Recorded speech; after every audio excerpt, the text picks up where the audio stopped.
La electricidad. La electricidad es el movimiento de los electrones a través de un conductor. Los electrones son partículas que orbitan en un átomo. Un átomo se compone de núcleo, donde hay protones y neutrones, y de los electrones que se mueven en órbitas a su alrededor. Se parece a un sistema solar donde el Sol está en el centro y los planetas dan vueltas alrededor de él. Los electrones tienen carga negativa y los protones tienen carga positiva. Todos sabemos que las partículas de diferentes signos se atraen. El negativo y el positivo se atraen. Al contrario, dos partículas positivas se repelen y dos partículas negativas también se repelen.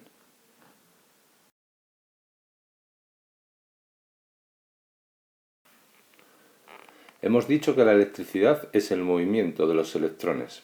La explicación es muy sencilla. Si hay muchos electrones en un sitio y en otro hay pocos electrones, los electrones irán desde donde hay muchos a donde hay pocos.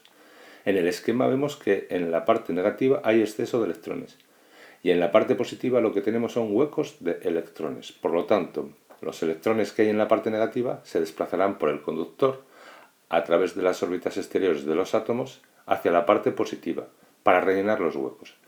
El movimiento de los electrones se detendrá cuando todos se repartan por el circuito en la misma cantidad y no haya exceso de electrones en ninguna parte del circuito.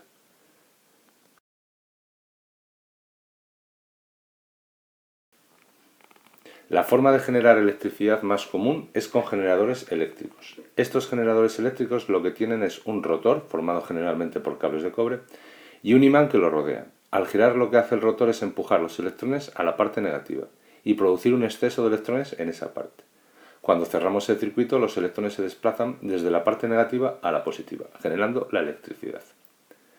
Para mover el rotor podemos utilizar diferentes tecnologías. Por ejemplo, en una presa, al soltar el agua se mueven unas palas. Estas palas conectadas a un generador produce electricidad. Lo mismo ocurre con un aerogenerador, al moverse por el efecto del viento produce electricidad. Una central nuclear calienta agua a muy alta presión que produce el movimiento de un generador.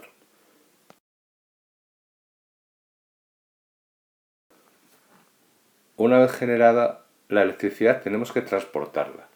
La forma de transportar es con materiales conductores. Vimos que los materiales tienen una propiedad que se llama conductividad eléctrica. Es la propiedad de transmitir electricidad. Si un material transmite bien la electricidad, es un buen conductor. Si la transmite mal, es un aislante.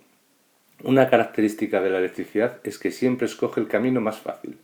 Sabemos que un cable es un metal en forma de hilo rodeado de un plástico. La electricidad irá por el metal, que es un buen conductor, y el plástico hace de aislante porque es un mal conductor. Un material conductor, como los metales, son los que oponen poca resistencia al movimiento de los electrones.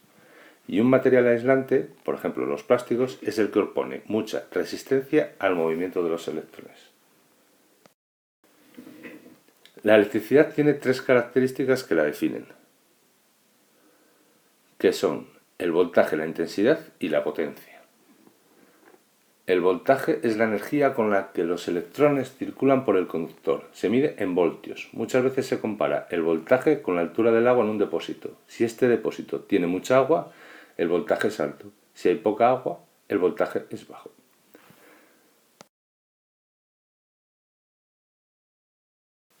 La intensidad es la cantidad de electrones por segundo que están circulando por el conductor.